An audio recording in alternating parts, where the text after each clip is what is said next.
Assalamualaikum warahmatullahi wabarakatuh. Saya Aura Willy Cantika dari kelas IKMA 2021 dengan dosen pengampu mata kuliah Biostatistik, Deskriptif, dan Inferensial Ibu Amrina Rasyada SKM MPH. Berikut adalah soal yang diberikan melalui media e-learning pada minggu lalu. Nah, untuk menyelesaikan soal seperti ini, maka kita harus mengetahui terlebih dahulu apa saja yang diketahui di dalam soal tersebut, yakni yang pertama ada N atau jumlah populasi pada kelompok 1 yaitu 40, pada kelompok 2 yaitu 50. Kemudian X satu barnya 2,9 kg, sedangkan X2 barnya 3,2 kg. Yang terakhir S atau standar deviasi 1 yaitu 0,1 kg dan standar deviasi 2 0,1 kg. Yang selanjutnya kita dapat menentukan H0 dan H1. H0-nya yaitu berat badan bayi lahir dari ibu yang merokok lebih besar atau sama dengan berat bayi lahir dari ibu yang tidak merokok. Sedangkan H1-nya, berat badan bayi lahir dari ibu yang merokok lebih rendah dari berat bayi lahir ibu yang tidak merokok. Nah, diketahui juga di soal ada nilai alfa sebesar 5% atau 0,05. Jika semua nilai telah kita ketahui, maka kita baru bisa untuk memasukkan nilai tersebut ke dalam rumus. Rumus yang kita pakai ada dua, yang pertama yaitu SDP kuadrat, yang nantinya rumus ini akan kita masukkan ke rumus T hitung. Maka di sini kita buat penyelesaian. Yang pertama yaitu N1 min 1 dikali S1 kuadrat ditambah N2 min 1 dikali S2 kuadrat. Kemudian yang kedua yaitu N1 ditambah N2 min 2. Yang mana keduanya akan kita pakai untuk menemukan SDP kuadrat. Yang pertama N1 yaitu 40 dikurang 1 dikali S1 kuadrat yakni 0,1 ditambah N2 yaitu 50 dikurang 1 dikali S2 kuadrat yaitu 0,1. Maka kita dapat hasilnya 0,88. Kemudian yang kedua N1 yaitu 40 ditambah N2 50 dikurang 2. Hasilnya adalah 88.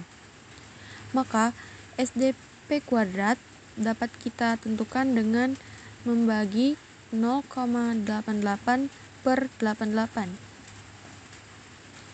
Hasilnya adalah 0,01. Angka tersebut merupakan nilai dari SDP kuadrat. Maka kita bisa langsung mengaplikasikan nilai tersebut ke rumus T. Rumus T hitung, yakni yang pertama X1 bar min X2 bar. Yang kedua yang kita cari yaitu 1 per N1 ditambah 1 per N2. X1 bar yaitu 2,9 min X2 bar yaitu 3,2. Hasilnya adalah min 0,3. 1 per N1 yaitu 1 per 40 ditambah 1 per N2 yaitu 1 per 50. Hasilnya 0,045. Kemudian 0,045 akan kita kalikan dengan SDP kuadrat. Maka 0,045 dikali 0,01 hasilnya adalah 0,00045. Selanjutnya kita akarkan nilai dari 0,00045.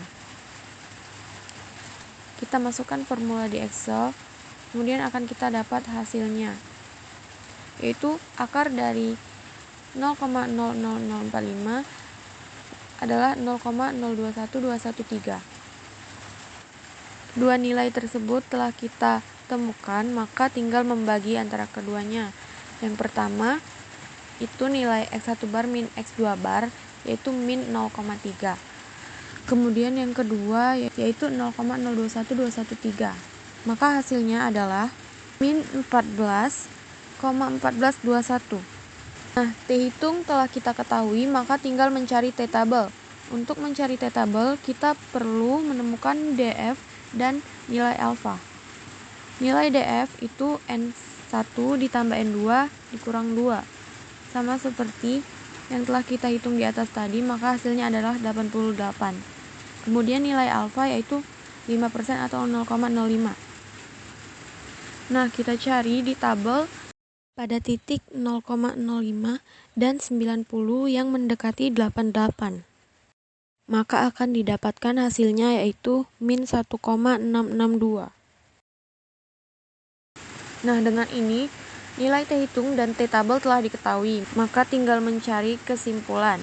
Sebelumnya kita tentukan dulu kriteria pengujian, yaitu kita akan menolak H0 jika T hitung kurang dari T tabel.